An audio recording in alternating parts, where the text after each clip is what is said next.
नमो नारायणाय। राजा पृथु के प्रपौत्र प्राचीन ब्रही ने ब्रह्मा जी के कहने से समुद्र की कन्या शतद्रुति से विवाह किया था। शतद्रुति के गर्भ से प्राचीन ब्रही के प्रचेता नाम के 10 पुत्र हुए। वे सब बड़े ही धर्मयज्ञ तथा एक से नाम और आचरण वाले थे। पिता द्वारा संतान उत्पत्ति का आदेश दिए जाने पर वे सब तपस्या करने हेतु समुद्र में प्रवेश कर गए। वहाँ उन्होंने 10,000 वर्ष तक तपस्या करते हुए श्री हरि की आराधना की। घर से तपस्या करने के लिए जाते समय मार्ग में श्री महादेव जी ने उन्हें दर्शन देकर कृपापूर्वक उपदेश दिया और स्तोत्र सुनाया।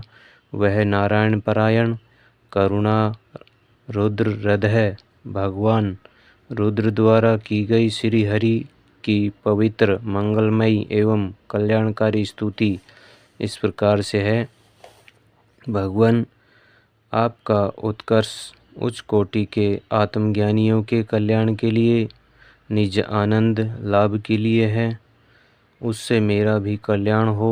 आप सर्वदा अपने निरति से परम आनंद स्वरूप में ही स्थित रहते हैं। ऐसे सर्वात्मक आत्म स्वरूप आपको नमस्कार है। आप पंचनाभ समस्त लोकों के आदि कारण हैं। भूत सूक्ष्म तन्मात्र और इंद्रियों के नियता शांत एक रस और स्वयं प्रकाश वासुदेव चित्त के अधिष्ठाता भी आप ही हैं। आपको नमस्कार है। आप ही सूक्ष्म अव्यक्त अत्यंत और मुख अग्नि के द्वारा संपूर्ण लोकों का संहार करने वाले अहंकार के अधिष्ठाता संकर्षण तथा जगत के परवृष्ट ज्ञान के उद्गम स्थान बुद्धि के अधिष्ठाता प्रद्युम्न हैं। आपको नमस्कार है। आप ही इंद्रियों के स्वामी मन सत्तत्व के अधिष्ठाता भगवान अनिरुद्ध हैं। आपको बार बार नमस्कार है। आप अपने तेज से जगत को व्याप्त करने वाले सूर्य देव हैं। पूर्ण होने के कारण आप में वृद्धि और क्षय नहीं होता। आपको नमस्कार है। आप स्वर्ग और मोक्ष के द्वार तथा निरंतर पवित्र हृदय में रहने वाले हैं। आपको नमस्कार है। आप ही स्वर्ण रूप वीर्य से युक्त और चातुर्होत्र कर्म के साधन तथा विस्तार करने वाले अग्निदेव हैं। आपको नमस्कार है। आप पितृ और देवताओं के पोषक सोम हैं तथा तीनों वेदों के अधिष्ठाता हैं। हम आपको नमस्कार करते हैं। आप ही समस्त प्राणियों को तृप्त करने वाले सर्वरस जल रूप हैं। आपको नमस्कार है।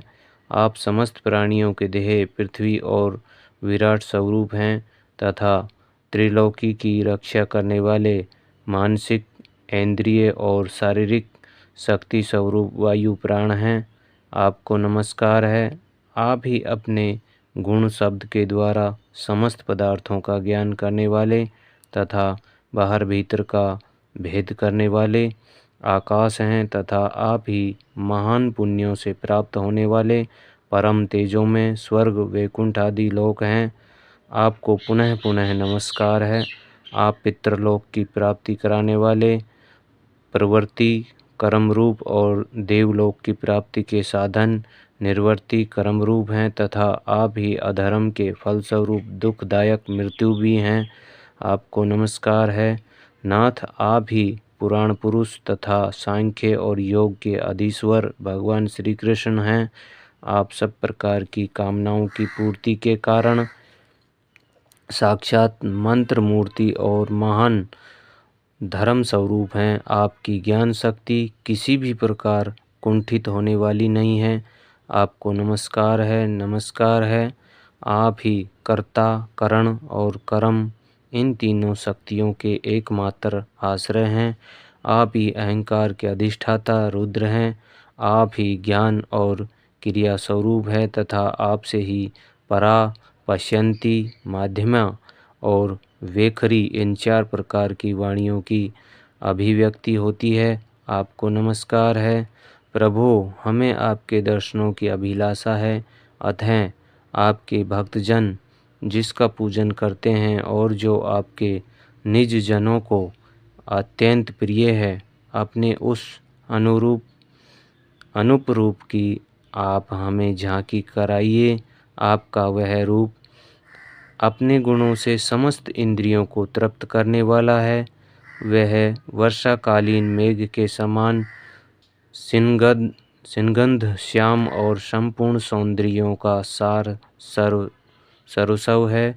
सुंदर 4 विशाल भुजाएं, महा मनोहर मुख अरविंद, कमल दल के समान नेत्र, सुंदर भौहें, सुधड़ नासिका, मनमोहिनी दंत पंक्ति, आमोल कपोलयुक्त मनोहर मुखमंडल और शोभाशाली समान कर्ण युगल है।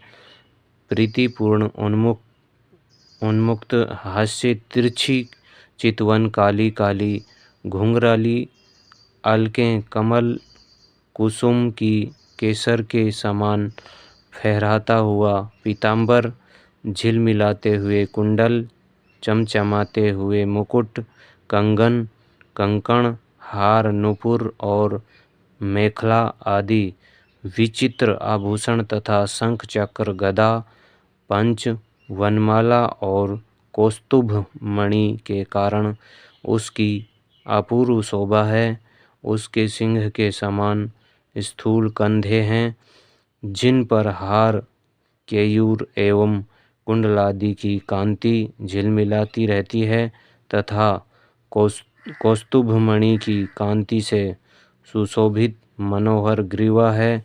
उसका श्यामल वक्षस्थल श्री वत्स चिन्ह के रूप में लक्ष्मी जी का नित्य निवास होने के कारण कसौटी की शोभा को भी मात कराता है। उसका त्रिवली से सुशोभित पीपल के पत्ते के समान सुडौल उदर श्वास के आने जाने से हिलता हुआ बड़ा ही मनोहर जान पड़ता है। उसमें जो भंवर के समान चक्करदार नाभि है, वह इतनी गहरी है कि उससे उत्पन्न हुआ यह विषु मानो फिर उसी में लीन होना चाहता है।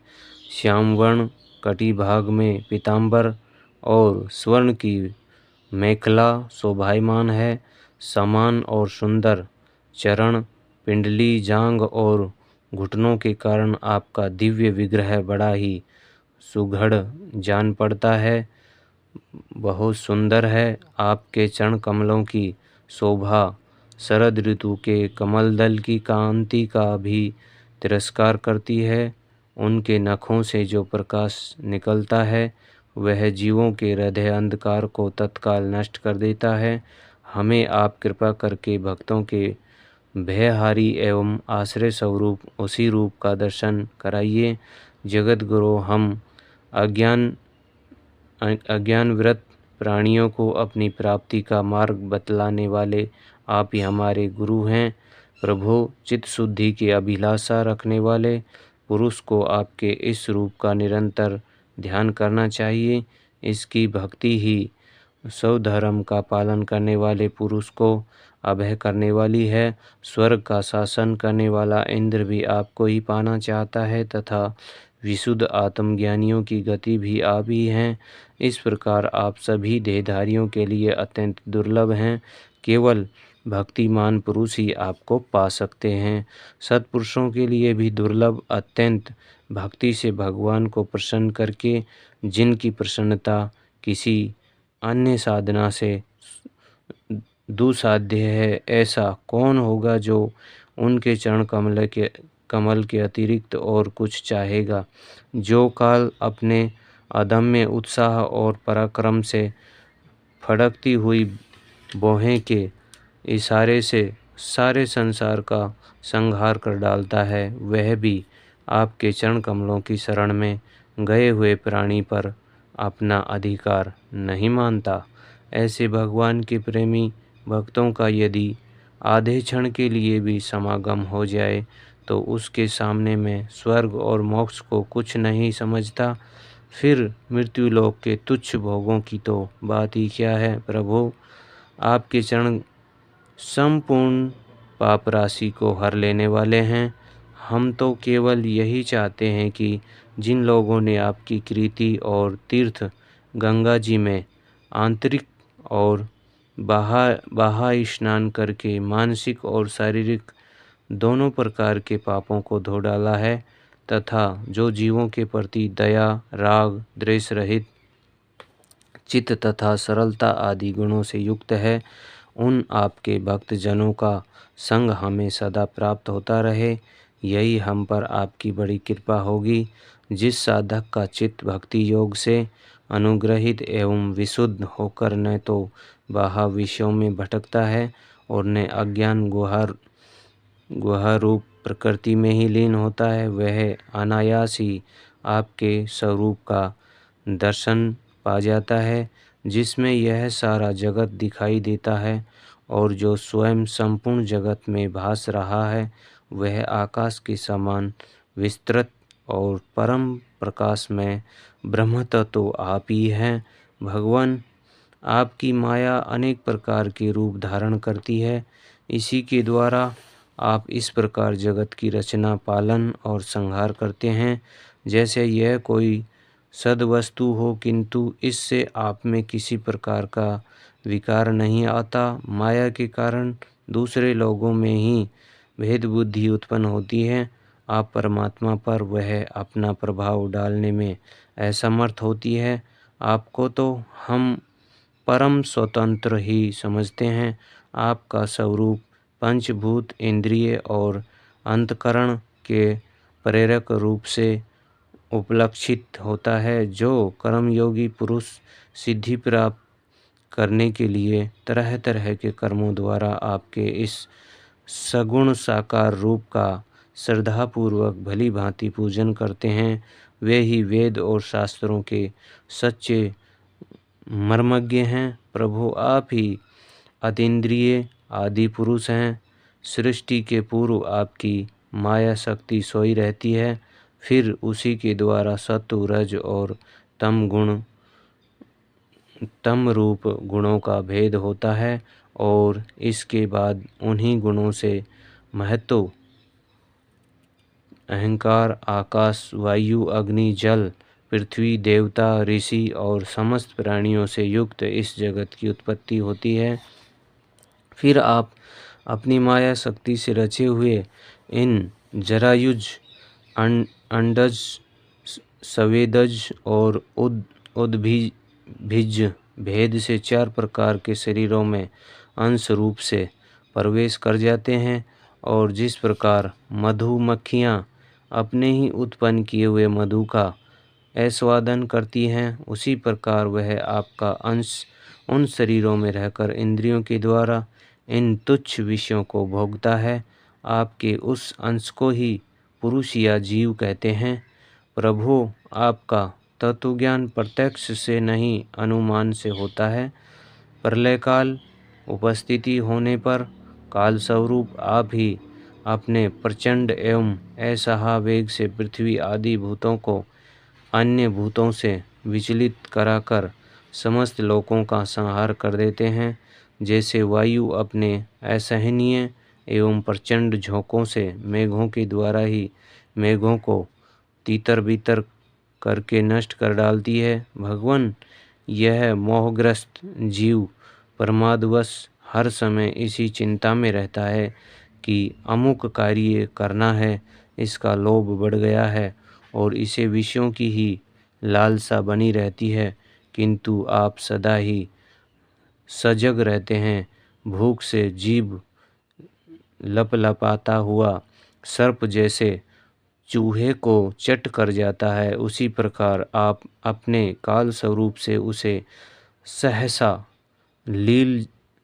लील जाते हैं, आपकी निगल जाते हैं। आपकी अवहेलना करने के कारण अपनी वायु को व्यर्थ मानने वाला ऐसा कौन विद्वान होगा जो आपके चरण कमलों को विसारेगा।